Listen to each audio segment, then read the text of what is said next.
Swayam Prabha. Digital India. Educated India.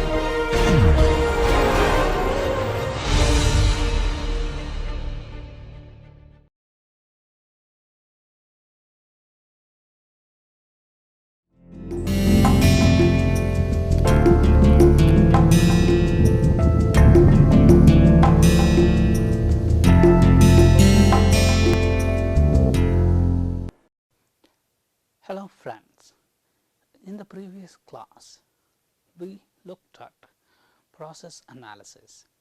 Today we will look at one more important pattern of organization, that is cause effect analysis. So, a cause effect relationship, it means there are two entities and one makes the second thing happen or occur. Sometimes one cause can have several effects. For example, global warming may lead to increased sea levels, melting of polar ice caps, weird weather patterns, decreased agriculture output, among other things. Sometimes several causes may be behind a single effect. Say, for example, if you look at World War I, it was a result of multiple causes: defense alliances, imperialism, militarism, nationalism, among many other things. So, one condition or event brings the other one. So, technically the one which brings about events, the cause, it is called the antecedent, and the one which appears as a result of something else, the effect, it is called the consequent. So, for example, studying hard would be antecedent for the consequent of getting good grades. Similarly, passive smoking would be antecedent, while lung cancer among non-smokers is the consequent. So, in order to say that there is cause effect relationship between two entities, researchers argue that three criteria must be met. Let us look at them. The first one is the cause has to occur before the effect. So, this is called temporal precedence. Say for example, eating healthy food, it leads to immunity increase. So, eating healthy food has to happen first. Similarly, watching violent TV shows has to happen first, and then its result, kids becoming violent, may appear.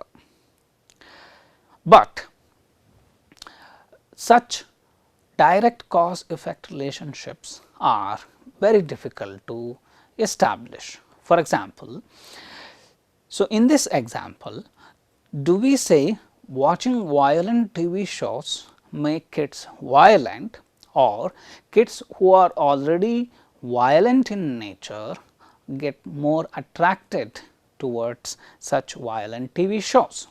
So, which one causes which one? So, that we can confidently say only with enough evidence. Second one, so whenever the cause happens, the effect must also occur. It means when the cause is not there, the effect also must not happen. For example,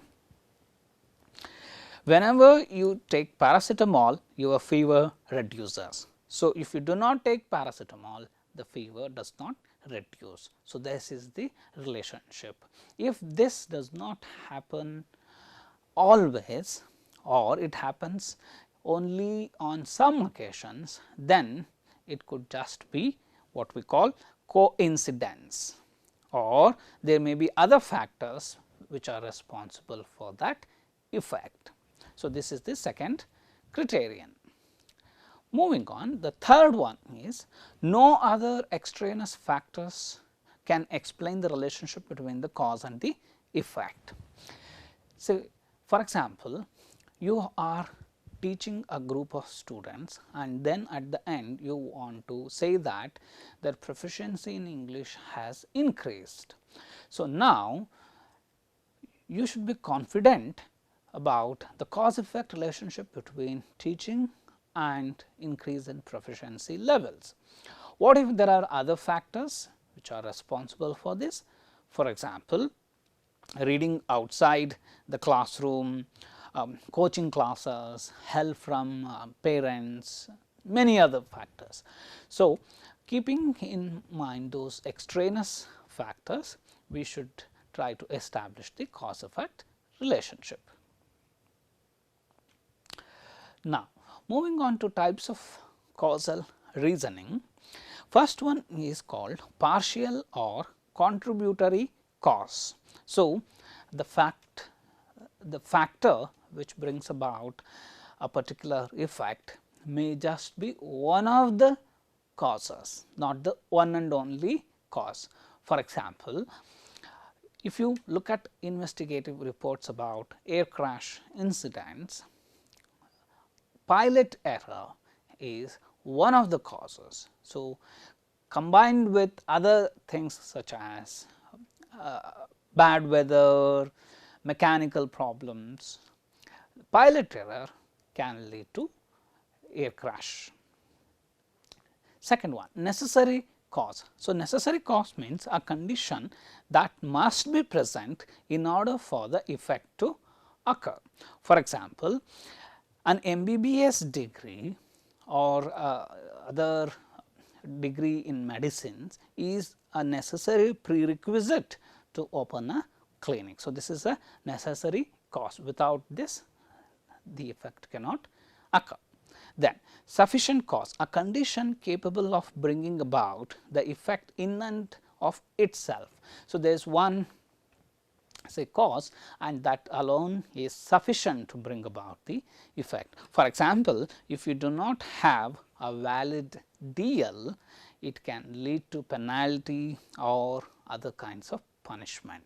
So, this one thing is just a sufficient cause. Necessary but not sufficient. Sometimes a cause may be there and it may be a necessary one, but in itself it may not bring about the desired effect. Say for example, presence of water is a necessary condition for the existence of life, but does it guarantee the existence of life?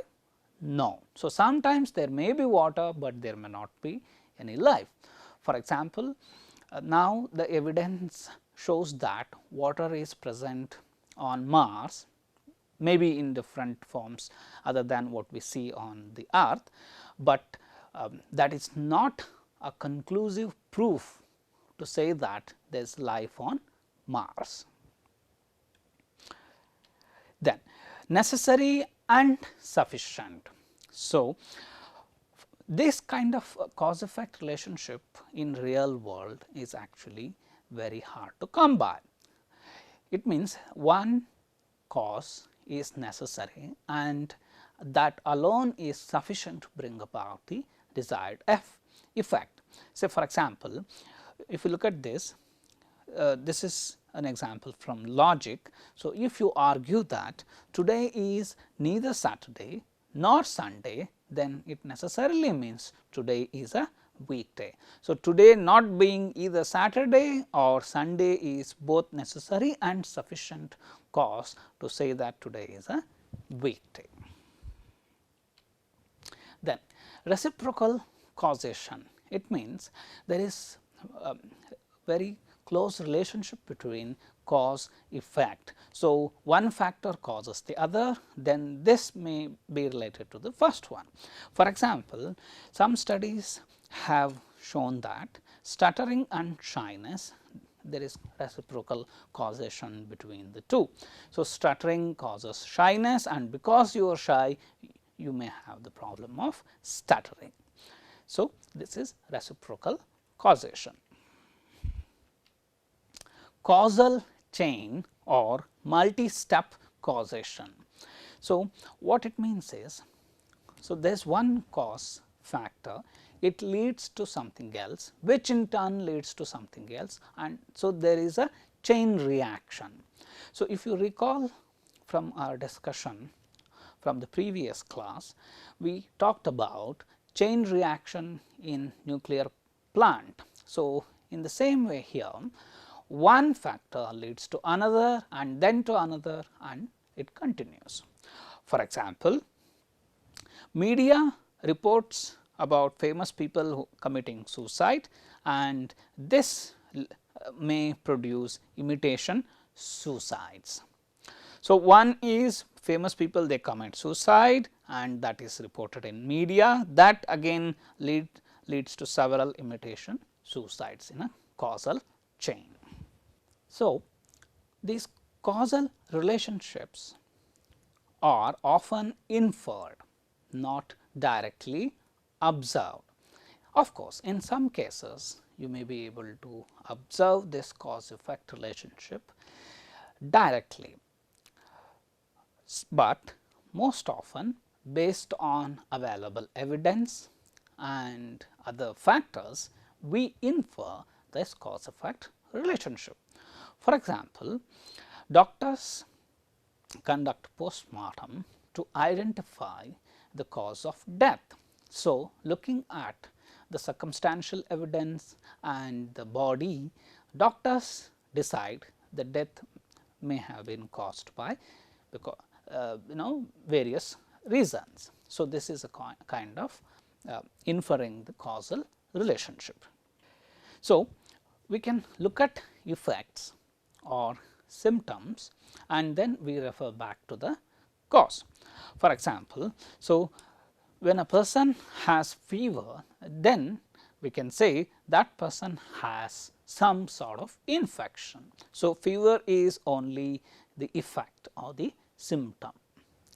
Then if you see all the flags flying at half mast, then from that you can infer that there is some national mourning. So, this is what we mean by inferring the cause looking at the effects or symptoms. Most people have a commonsensical understanding of causation. For example, if I heat it up, water will boil, or if I turn in the key, the car starts. So, when I exercise, I sweat. So, these are simple cause effect things which we can observe directly, but this is not always the case. So, as we have observed, many times you need to look at the effects, the symptoms, and then infer from it about the causes.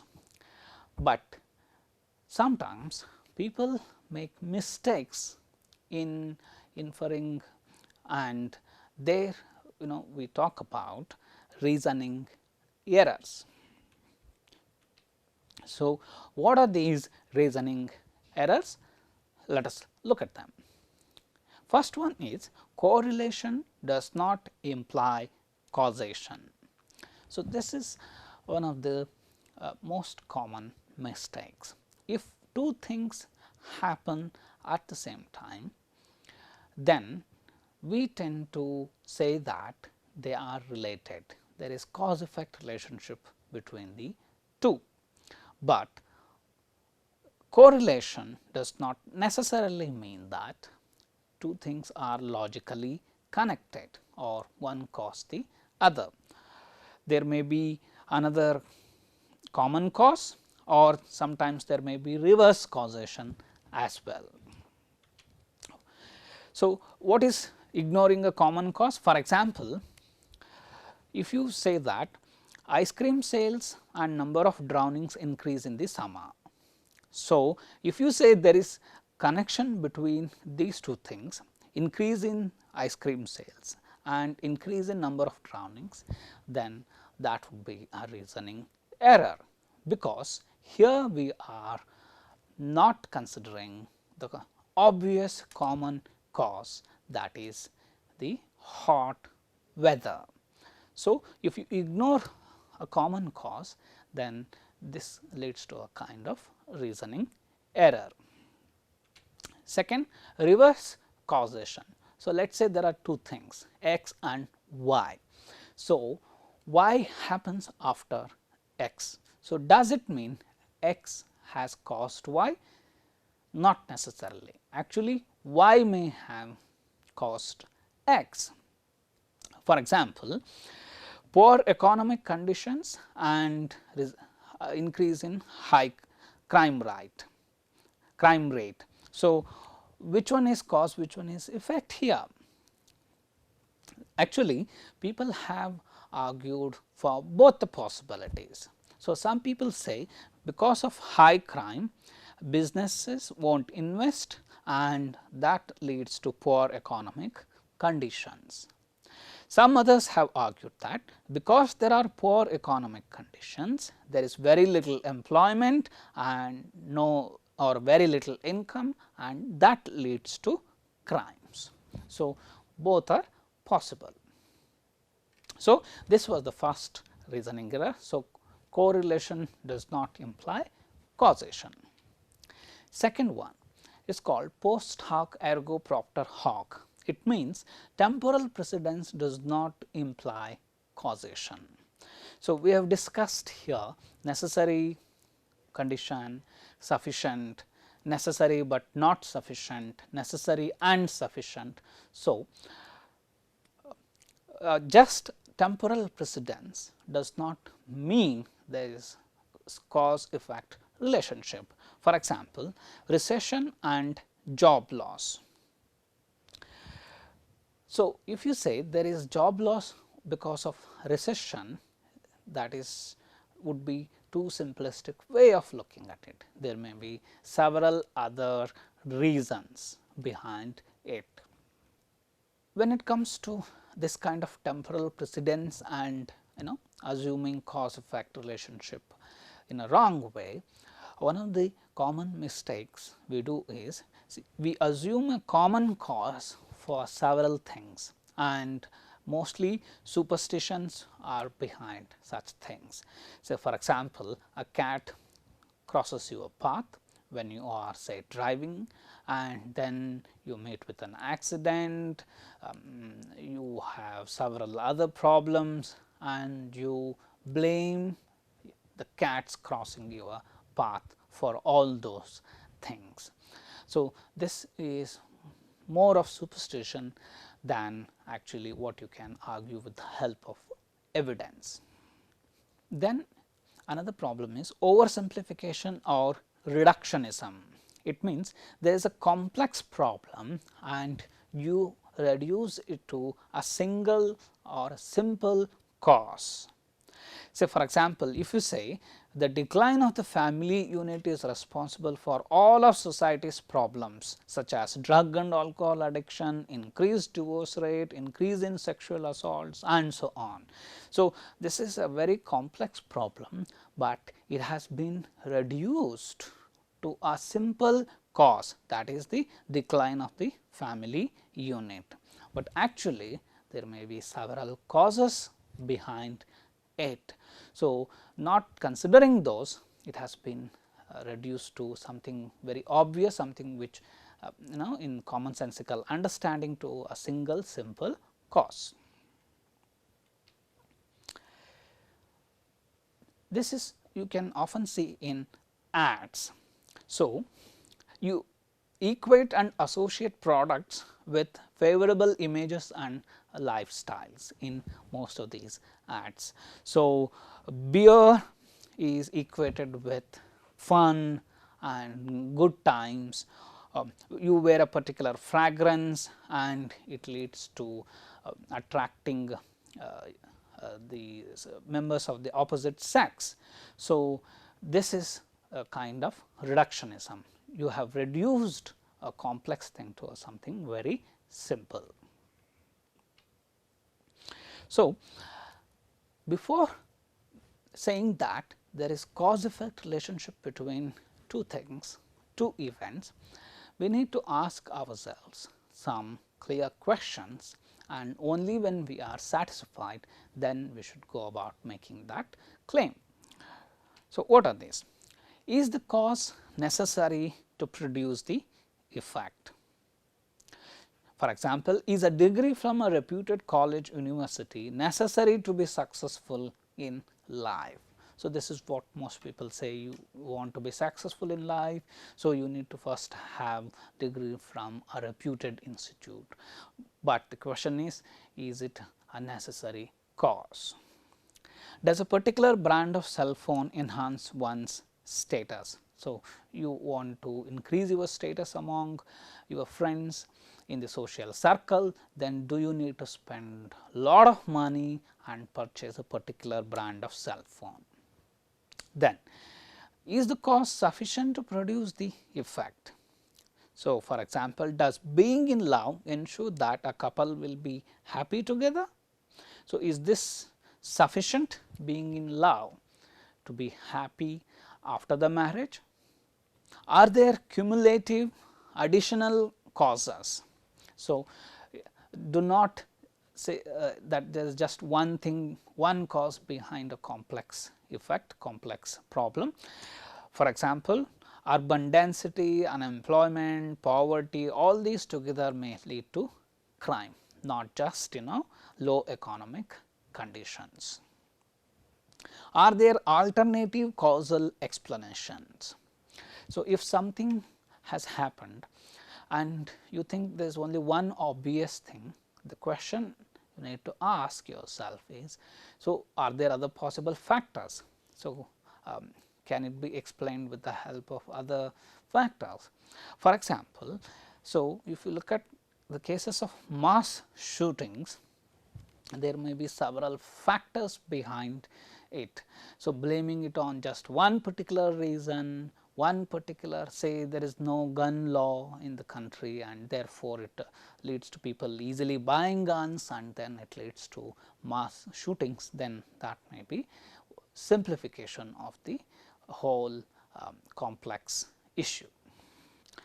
Are there countervailing causes? So, would other factors or circumstances prevent the effect from occurring? So, for example, a computer is getting hung often. So, what could be the reasons? Is it because of a virus attack? Or it could be just because of some incompatible software, or you have recently updated something and that is causing the problem. So, obviously, we think there is some virus attack, but we also need to look at other possible factors.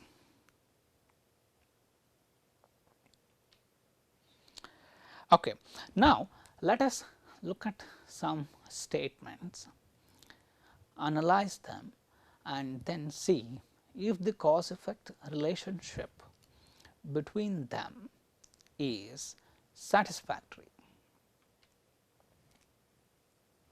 Let us look at this. An irritating commercial aired during my favorite television show. I got hiccups. Irritating commercials always make me get hiccups. So, the first one here, it establishes cause effect relationship between two things. So, according to this, cause is irritating commercials and the effect is hiccups. But can we explain this cause effect relationship? It is very difficult. Probably you got hiccups because of something else. So, were you having food at the time, or were you suffering from some other disease? So, those things are not clear here. So, just to say that by watching an irritating commercial, I get hiccups, that is very difficult to establish. Okay. Second one, Mary comes to class just as the bell rings every day. Mary's arrival at class causes the bell to ring. So, this is a typical problem of correlation means causation kind of analysis. So, Mary is coming to class and bell ringing, these two things happen at the same time, but then does it mean there is cause effect relationship between them? So, definitely no. So, that is the problem here. Look at third, depression causes sickness. People who are terminally ill are also often depressed. So, depression can cause illness. So, what are the things here? So, one is depression causes sickness. People who are terminally ill are often depressed. So, depression can cause illness. So, this argument here is problematic. People who are terminally ill are depressed, but because of many other reasons. So, drawing on that, it argues depression can cause illness, whereas here illness has caused the depression. Fourth one, when the ocean is extremely polluted, the corals die. So, the cause effect relationship here is polluted ocean and corals dying. So, this cause effect relationship is actually well established with the help of studies. So, this we can accept. Fifth one, many people who drink coffee are also thin.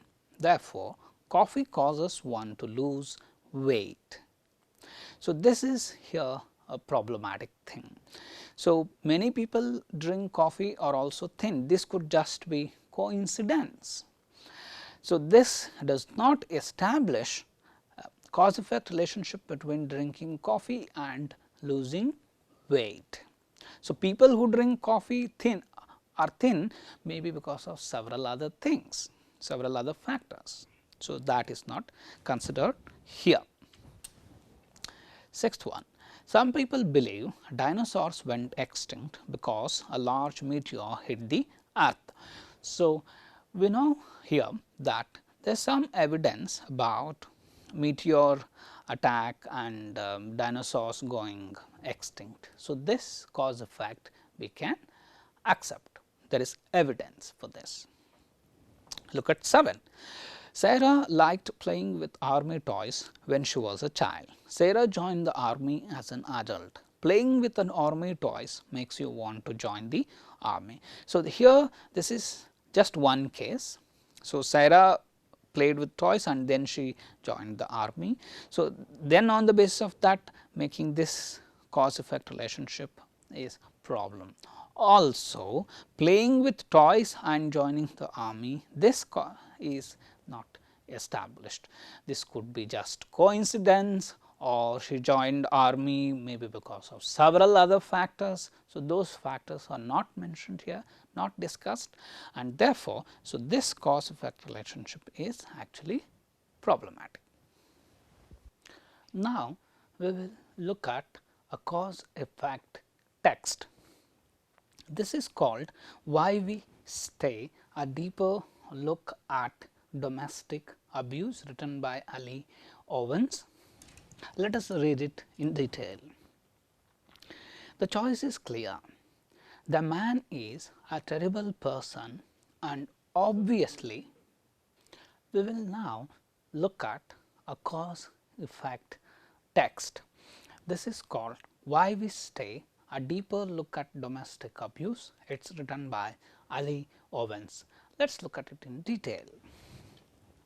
The choice is clear. The man is a terrible person, and obviously the woman should leave. If she stays, we believe she is partly responsible for the physical and emotional damage inflicted upon her, because she could have prevented it by getting the hell out of Dodge and never looking back. In a way, we suggest tentatively, isn't she almost asking for it? So, if we look at the first paragraph, the topic of this text becomes clear. This is about domestic abuse, and even when a woman is being abused, sometimes she decides to stay, and why does she do so?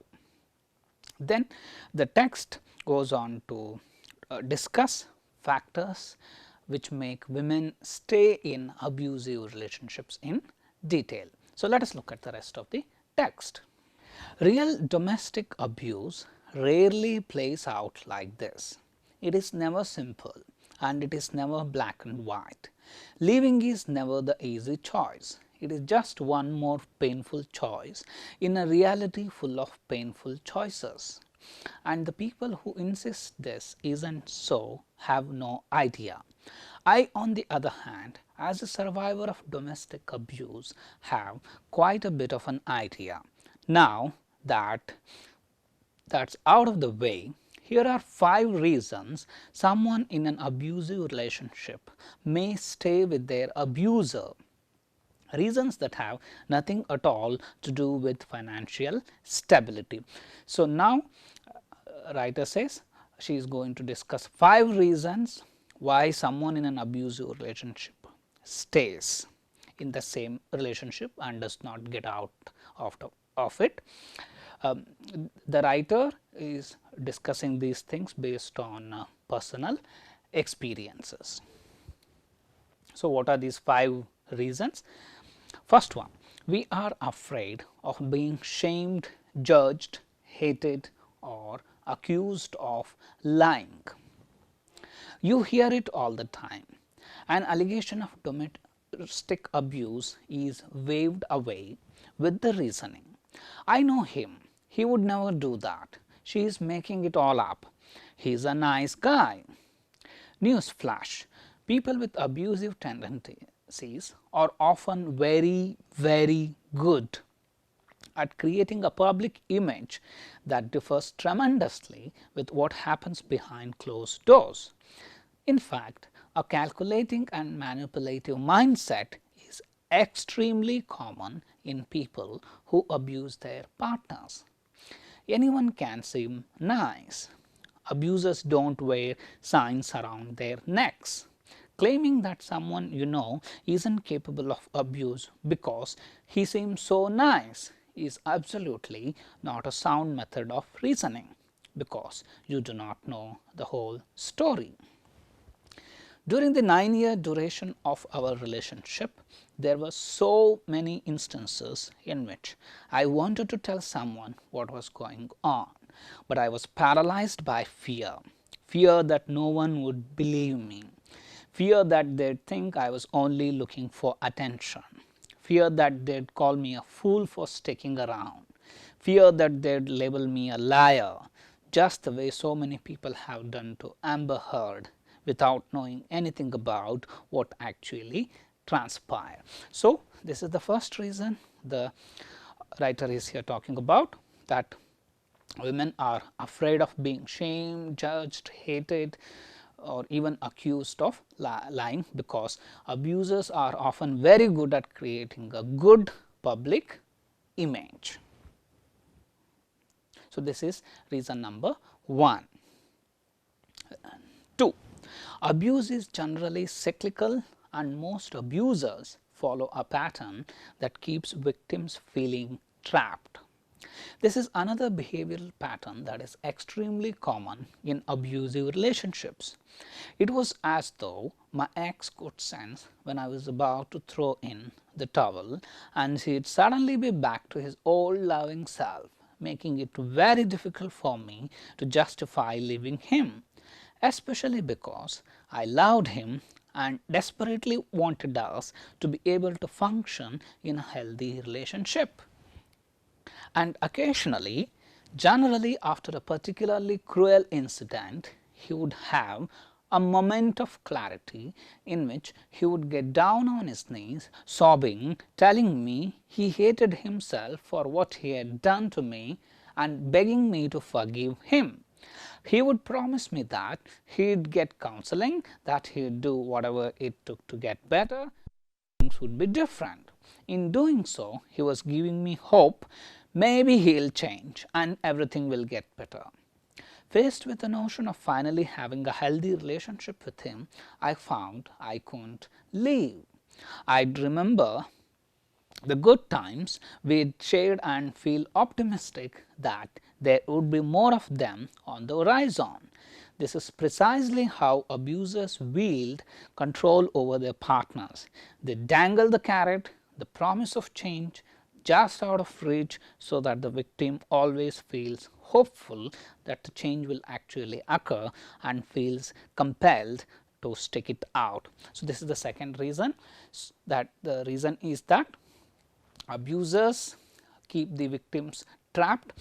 Sometimes they pretend as if they are going to change and things will get better. So, the abusers feel there is change is soon going to come, yes, but it is kept just out of reach. So, that the victim they always feel hopeful that the change will actually occur, and so they do not want to get out of the relationship. So, this is the second reason. Third one, we love our partners. Anyone who has ever been in love knows that it is no simple thing. Is it possible to love someone who abuses you? Absolutely. Furthermore, since abusive behavior is very rarely black and white, it makes things much more complicated than should I stay or should I go. For example, those moments of clarity I spoke of were the undoing of me. Despite everything he had put me through, to see him collapse in tears like that, to see him hurt so much, nearly destroyed me. So, even though I knew all too well the terrible things he had done, in those moments he seemed to me like a lost, broken boy, and I would ache for him. I loved him so much that seeing his pain felt far worse than the pain he inflicted on me, and I couldn't walk away, not when he was hurting, not when he needed me. So, the third reason is, the writer says, the victims most often have love for their abusers, and whenever the abusers try to pretend that they are actually guilty of what they have done, those moments can actually make victims feel bad about the possible thing of leaving him. Fourth one, emotional abuse, manipulation and gaslighting have wreaked havoc on our self-esteem, and we not trust our own thoughts or feelings. My ex gave me some pretty wicked bruises in our 9 years together, but overwhelmingly the most crippling form of abuse he bestowed upon me was emotional. Gaslighting is a term describing a form of mental abuse in which the victim is manipulated into doubting their own memory, perceptions or sanity, and it is very, very dangerous and so much more prevalent than most people realize. Remember when I said that a common trait of an abusive personality type is to be calculating and manipulative? That all comes into play here in a particularly cruel way when the abuser uses these traits against his partner. It starts subtly, imperceptibly. The abuser will slowly begin to whittle away at her self-esteem, suggesting perhaps that she has emotional issues or is always overreacting. Small things, nothing you could do in all fairness call abuse yet, but the seeds have been planted. As the years go on, he will take these insecurities that he has deliberately given her and use them against her, manipulating her more and more until she is so mired in his mind games that she has no idea what to believe or even who she is. And if she ever so much as mentions the possibility of abuse, he will twist everything around until she believes she is crazy for even thinking such a thing, and that everything is actually her fault. Doubting the validity of your own thoughts and experiences is exhausting and terrifying, and it leaves you very, very vulnerable. Abusers know this.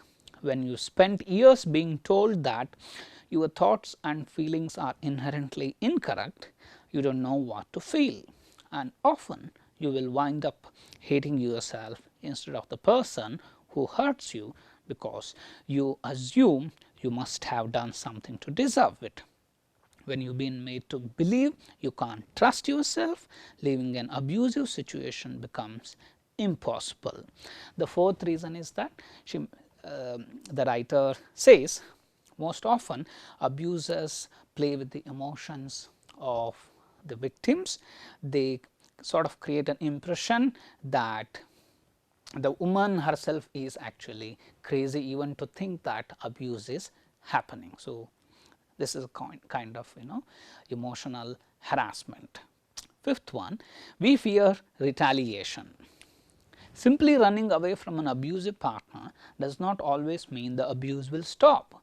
In many cases, abusers will go so far as to stalk, rape, or even kill the women who try to leave them. Sometimes it is very literally not safe to leave. Luckily for me, I was able to immediately move to a different city an hour away, which lessened my chances of encountering my ex. I did not have to constantly keep my guard up for fear I would run into him at the grocery store. Nor did I believe he would go so far as to be a danger to me. But many women are not so lucky, and the thought of leaving makes them legitimately fear for their lives. So, the fifth reason the writer mentions is actually these abusers can stalk, rape, or even sometimes kill if women try to leave them, and women fear this kind of retaliation. So, now let us come to the final paragraph. The roots of abuse are deep and twisted, and it is impossible to understand the dynamic of a relationship that you yourself are not a part of. Next time you find yourself tempted to say something judgmental about someone who has remained in an abusive situation for a period of time, please remember these words from someone who knows and just don't. Victim blaming is all too common in today's society. My hope is that if we shed more light on a topic classically shrouded in darkness, we can put an end to the victim blaming and help keep people safer in their relationships. So, here the main purpose of the writer is to throw light on this general trend of blaming the victims. So, by listing out the reasons for women continuing to stay in abusive relationships, she argues that it is not always very simple to leave an abusive relationship, and it is a very complex thing. So, people who oversimplify it and tend to blame the victim should think about these reasons before making such a statement. So, this is what she is trying to argue here. So, as I mentioned, the writer talks about these reasons, 5 reasons based on her personal experience. So, she was in an abusive relationship and she has got out of it. So, on the basis of that she lists reasons. So, this is a typical cause effect relationship kind of text. We will look at one more text now. This is called, Are the effects of global warming really that bad? 8 degrees Fahrenheit. It may not sound like much, perhaps the difference between wearing a sweater and not wearing one on an early spring day. But for the world in which we live, which climate experts project will be at least 8 degrees warmer by 2100, should global emissions continue on their current path, this small rise will have grave consequences, ones that are already becoming apparent for every ecosystem and living thing, including us. So, this text, if you see this introductory paragraph, is about effects of global warming. It introduces the topic. There are some general remarks that the global temperature is going to increase by 8 degrees Fahrenheit by 2100, and what consequences it may have. So, the rest of the text talks about these effects. First is more frequent and severe weather. Higher temperatures are worsening many types of disasters, including storms, heat waves, floods and droughts. So, the first effect the writer here talks about is severe weather patterns. You can then see that the writer here quotes an expert. Extreme weather events are costing more and more, says Alia Haq, Deputy Director of NRDC's Clean Power Plan Initiative. The number of billion-dollar weather disasters is expected to rise. Then in the second paragraph, you can see that the writer here quotes some studies and mentions statistics to support it. For example, in 2015, there were 10 weather and climate disaster events in the United States, including severe storms, floods, drought and wildfires that cost at least $1 billion in losses. So, a particular effect is mentioned, but unlike the previous text which is based on personal experiences, here it is based on studies and available statistics. Second effect, higher death rates. Today's scientists point to climate change as the biggest global health threat of the 21st century.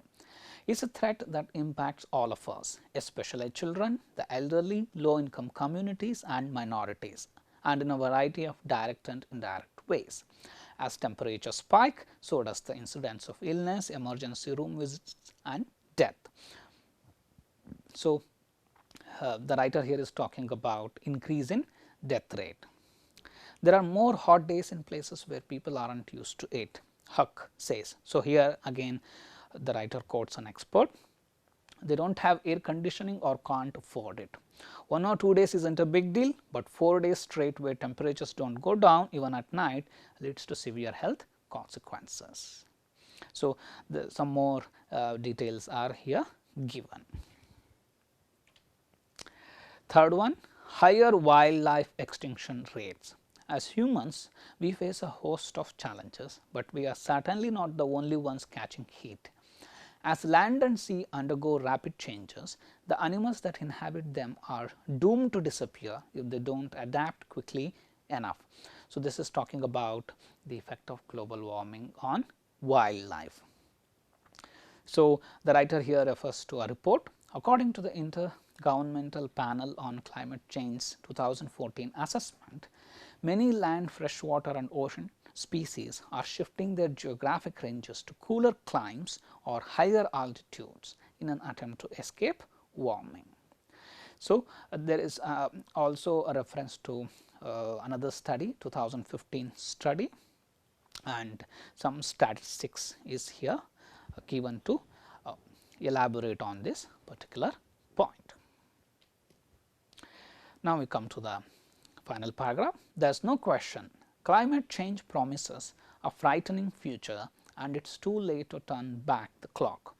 We have already taken care of that by pumping a century's worth of pollution into the air nearly unchecked.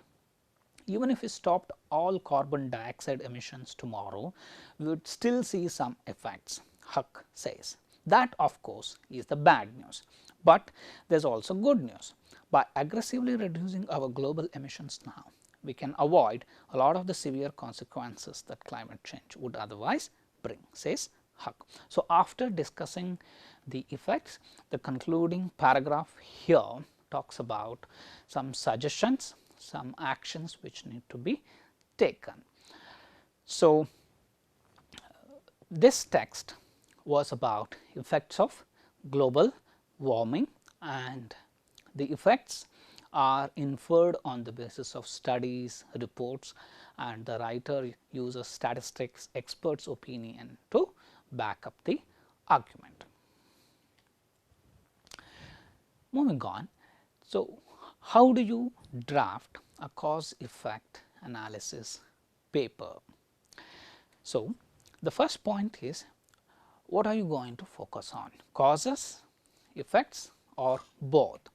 If you recall, the first text we looked at, why women stay in abusive relationships, that text focused on causes. The second text which we looked at, effects of global warming, so that obviously looked at effects. Sometimes you may want to look at both causes and effects. So, if you focus on causes, how significant is this particular cause and precisely how does it contribute? So, if you recall from our discussion about the text on women staying in abusive relationships, the writer lists 5 reasons and goes to discuss each one in detail. So, she even explains some terms used there, and using her personal experiences, she elaborates each point. If you focus on effects, so how important is this effect and what evidence will establish? So, if you look at this text we just discussed, I am going back here. So, effects of global warming. So, this is effect on weather patterns, then this is on human beings, higher death rates, and then this is on wildlife.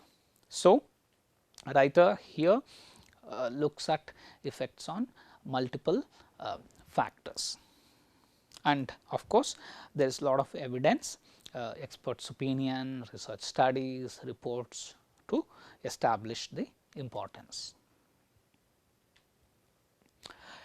So, you can use the opening to identify your topic and indicate whether you plan to discuss causes, effects, or both. So, I am going back to the introductory paragraph of this. So, here the writer makes it very clear that if you look at this part, this small rise will have grave consequences. So, it is clear that the text is going to discuss the effects. So, this is how you indicate in the introductory paragraph.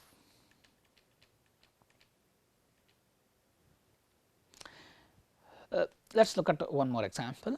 The recent decrease in street crime rate in the city stems primarily from its expanded educational program, growing job opportunities for young people, and falling rate of drug addiction. In this essay, the writer is focusing on causes. The result is given, the result is decrease in street crime rate.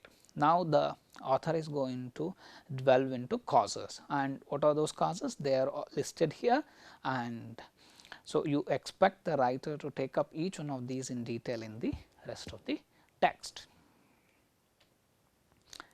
So, depending on the topic, there may be 3 main kinds of organization. So, one is multiple causes, single effect. For example, the thesis statement is something like this: air pollution is caused by the following factors: exhaust gases from cars, uncontrolled factory releases, and burning of firewood for cooking and heating. So, the effect is given here, that is single effect, air pollution. There are multiple causes, 1, 2 and 3.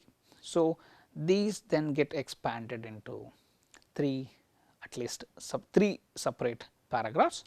So, point number 1, exhaust gases from cars, no regulatory measures to check it, or sometimes even when they are very weak, there is no enforcement agency. Citizens are not conscientious, so they do not bother. Second is uncontrolled factory releases, no regular checks, outdated technology or equipment. Third one, burning of firewood for cooking or heating, poverty, poor socio-economic conditions, and alternate energy resources may not be available. So, this is one pattern. Second is single cause, multiple effects. Let us look at this example. Watching too much TV is one of the major sociological issues of this century, which has many effects on the physiology and psychology of people. So, there is single cause, that is watching too much TV. Effects are here multiple, physiological and psychological. So, they are then expanded in the subsequent paragraphs. Third one, causal chain, it is also called domino effect. Let us look at this example. Chlorofluorocarbon CFC gas may potentially bring the end of world. So, this looks like a huge statement to make. Now, you have to expand why you are saying so. So, you have to explain the causes, effects, how one leads to the other. Chlorofluorocarbon gases are contained in most deodorants and released by some factories into the air. So, this is the first stage. This gas causes the ozone layer to become thinner and finally disappear. So, this is the second stage. The unfiltered ultraviolet rays of the sun reach the earth and cause overheating in the poles. This is the next stage. As a result of this overheating in the poles, the polar ice melts. Because of this, the huge amount of water released from the poles leads to a rise in the sea level worldwide, and ultimately many low lying coastal areas will be submerged. So, you have explained how one thing leads to another and ultimately a dangerous consequence. So, this is the third pattern where you use causal chain. Briefly looking at language aspect, you need linkers to establish cause effect relationships. So, use appropriate transitions.